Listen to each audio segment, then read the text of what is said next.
nous recevons aujourd'hui Alain Mouagouadi, qui est le secrétaire général de la Fédération syndicale des enseignants de l'éducation nationale, en abrégé FESENA, par ailleurs délégué national aux relations extérieures de la Convention nationale des syndicats du secteur éducation, en abrégé CONACICED, et vice-président de Dynamique Unitaire. Alain Mouagouadi, bonjour.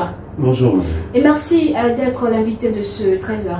Je vous en prie, je vous remercie également de m'avoir convié sur vos plateaux. Vous êtes très engagé dans les mouvements syndicaux, notamment dans le secteur de l'éducation. Comment se porte l'éducation au Gabon d'entrée de jeu? Bon, depuis des années, notre système éducatif se porte très mal.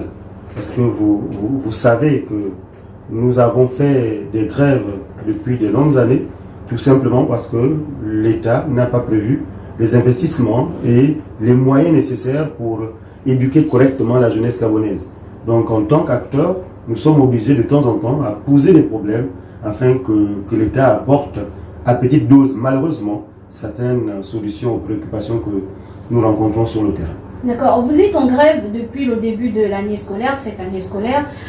Où en est justement cette énième grève et que revendiquez-vous concrètement? Bon, je tiens à rappeler que l'année dernière, notre organisation, la CONACICED, a fait plusieurs grèves d'avertissement pour interpeller le gouvernement par rapport à plusieurs préoccupations, dont les situations administratives, le concours interne, c'est-à-dire que c'est un droit que nous donne la loi, nous donne la possibilité d'aller en stage pour nous perfectionner. Ce droit nous a été privé depuis 2015 et nous avons également les points de rappel, les problèmes d'infrastructure et autres. Donc nous avons interpellé le premier ministre du gouvernement et le ministre de l'Éducation nationale tout au long des vacances scolaires pour leur dire de trouver une solution avant la rentrée scolaire. Malheureusement, lorsque la rentrée est arrivée, nous n'avons pas été reçus par le ministre de l'Éducation nationale, nous n'avons pas été reçus par le premier ministre du gouvernement et les enseignants que nous avons convoqués à l'Assemblée générale ont estimé qu'il fallait aller en grève parce qu'au niveau de la CONACICED, le pouvoir appartient à la base. Donc c'est la base qui décide de lancer un mot d'ordre de grève ou pas. D'accord, on va dire qu'il y a quand même eu des avancées significatives. Vous avez été reçu par la tutelle. Donc, qu'est-ce qui s'est dit au cours de cette rencontre? Ok, je tiens à rappeler que lorsque nous sommes entrés en grève, le ministre ne nous avait pas reçus. Le ministre nous a reçus le 15 octobre dernier, où nous nous sommes accordés sur une sorte de protocole, ou encore sur plusieurs points, dont les situations administratives, où on demandait la mise en place d'un guichet unique au niveau de la fonction publique. Nous demandions également, nous nous étions accordés sur le principe de lancer le concours interne la fin du mois de novembre, mais également la possibilité de créer un guichet, une commission ministérielle pour traiter des problèmes de recrutement direct. Parce que parmi les enseignants, il y a plusieurs qui ne sont pas allés dans les écoles de formation, mais qui sont recrutés directement, qui est un autre mode de recrutement au niveau du secteur de l'éducation. Parmi ces enseignants, plusieurs d'entre eux sont dans les salles de classe, certains ont des pré-salaires et d'autres pas. Et ils travaillent, ils sont mis dans la précarité et nous souhaitions que le gouvernement crée un cadre pour régler cette situation.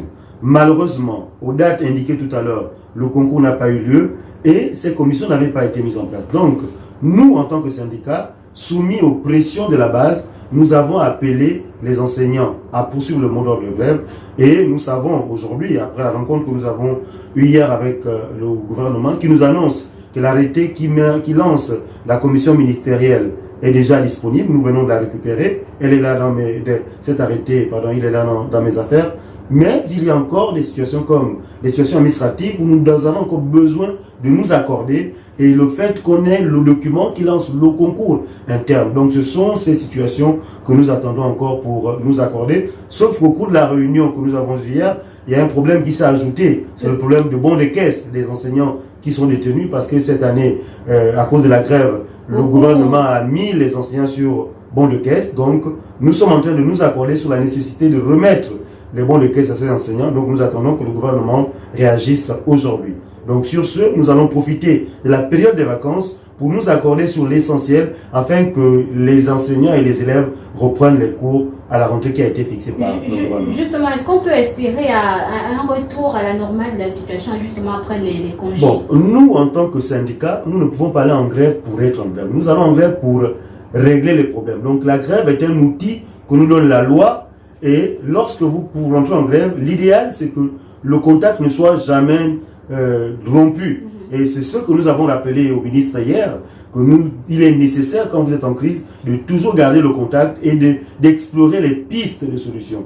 Donc, une fois les pistes totalement explorées, que nous allons nous accorder sur un protocole d'accord, et nous savons également que c'est le Premier ministre, chef du gouvernement, qui doit réellement nous permettre de nous accorder sur ces choses, parce que c'est elle la responsable du gouvernement, et que la plupart des points que nous évoquons sont des points transversaux. Par exemple, les situations administratives ne dépendent pas seulement du ministre de l'Éducation nationale. Les rappels ne dépendent pas seulement du ministre de l'Éducation nationale. Donc, il y a une nécessité d'impliquer le Premier ministre, chef du gouvernement, pour nous permettre de sortir de cette crise. Et ça va prendre encore combien de temps?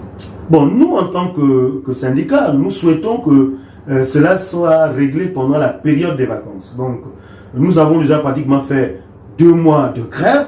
Donc, il est temps que nous puissions nous asseoir. Et donc, nous avons commencé depuis ce matin des séances de travail avec des collaborateurs du ministre de l'Éducation nationale. Et nous espérons que nous allons balayer tout ce qui nous empêche aujourd'hui de nous accorder sur l'essentiel. Et d'ici là, nous allons tenir notre Assemblée générale le 8 janvier prochain. Et notre base va se prononcer sur la conduite à tenir. Monsieur Mwagwadi, quelles sont les conséquences directes de cette grève, ces grèves à répétition, notamment dans le secteur? Est-ce que les élèves s'en sortent tout de même? Bon, malheureusement, la grève est un moyen ultime. Sauf que j'ai l'impression que nos hommes politiques n'ont pas la culture de la gestion des crises. Il faut peut-être que dans nos écoles de formation, que ce soit pour l'administration ou pour les autres acteurs, il faut qu'on sache que la grève est l'ultime moyen. Or, avant la grève, il y a le cahier des charges qui est déposé. Logiquement, quand un cahier des charges est déposé, le gouvernement doit pouvoir nouer les négociations. Après le cahier des charges, il y a le préavis de grève.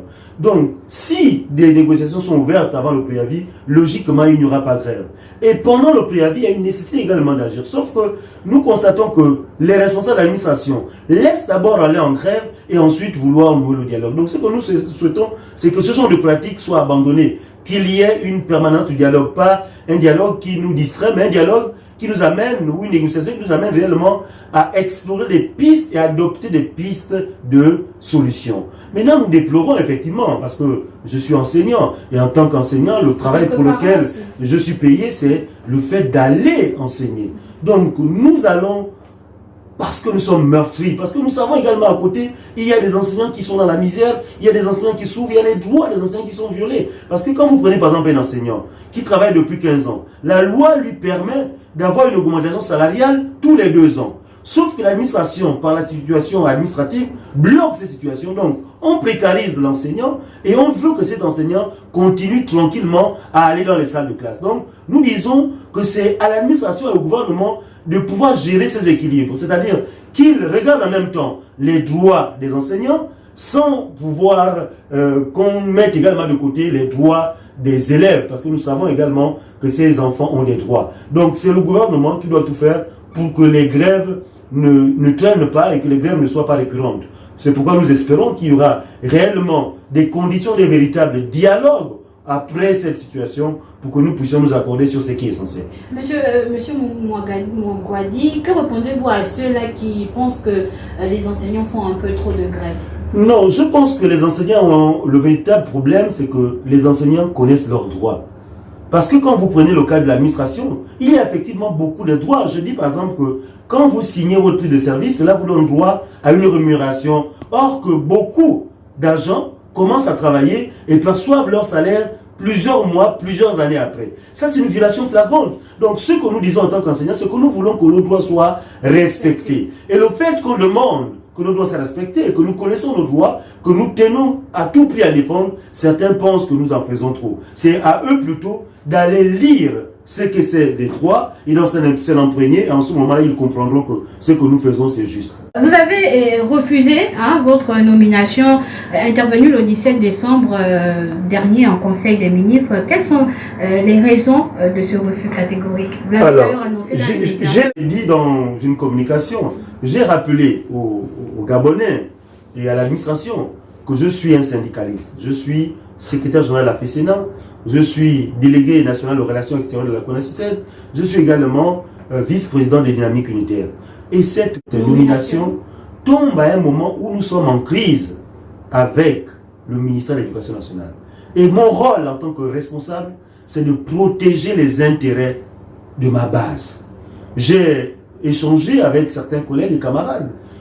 Je ne voulais pas leur donner l'impression que les avoir trahis. Non. Ils m'ont fait confiance en m'élisant secrétaire général d'une organisation. Ils m'ont fait confiance en me désignant délégué aux relations extérieures d'une organisation. J'ai l'obligation de défendre leurs intérêts. En ce moment, leurs intérêts sont mis en danger parce que nous sommes en grève. Et si j'acceptais cette nomination, notre mouvement allait être fragilisé. Vous avez vu hier, pour ceux qui étaient au ministère de l'Éducation nationale, vous avez vu qu'il y a eu une action de mobilisation et de solidarité derrière les enseignants qui ont leur bon de caisse détenu. Donc, en tant que responsable conscient de la situation de ces enseignants, je crois qu'ils me font confiance et désormais, ils sont convaincus que leurs responsables, c'est des personnes qui ont une certaine dignité et qui font valoir leurs intérêts avant leur intérêt personnel. Donc, l'intérêt du grand groupe avant l'intérêt personnel de chaque responsable. Monsieur Alain Mwangwadi, on va vous laisser conclure. Oui, merci de me donner la possibilité de m'exprimer. Et je tiens à remercier également les responsables de votre média qui me donnent l'opportunité de m'exprimer et de donner ma position aux Gabonais qui nous suivent.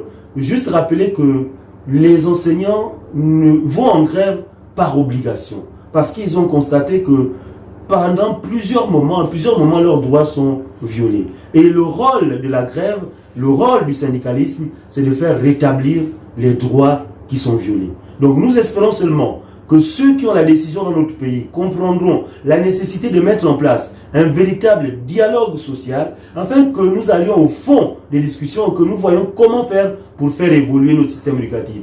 Parce que pour un système éducatif, il faut bien sûr les salles de classe, comme on nous le dit, il faut les élèves, mais il faut également qu'il y ait des enseignants qui sont bien formés et correctement rémunérés et que chacun gagne réellement sa vie en faisant son travail. Pour que ceux qui sont les plus jeunes, qui arrivent dans l'enseignement, ne se prostituent pas pour qu'ils deviennent. Il faut qu'ils soient des exemples et des modèles pour chacun des élèves qu'ils enseignent. Donc je tiens à dire aux enseignants que nous sommes des modèles, nous sommes de la lumière. C'est nous qui donnons l'orientation et la forme des jeunes enfants que nous encadrons dans nos établissements, qu'ils soient des modèles et des exemples. Et s'engager pour la lutte, c'est également être un modèle et un exemple.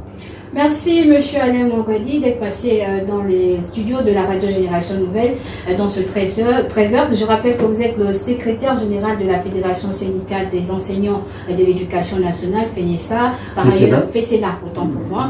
Par ailleurs, délégué national aux relations extérieures de la Convention nationale des enseignants du secteur éducation, CONACYSED, et vice-président de la dynamique unitaire. Merci encore une fois. C'est moi qui vous remercie. À très vite. Merci. Madame, Monsieur, je suis Rachel Bilogué. Herman Pouget m'accompagnait dans ce 13h pour la synthèse de l'actualité nationale. Merci à vous d'avoir été à l'écoute.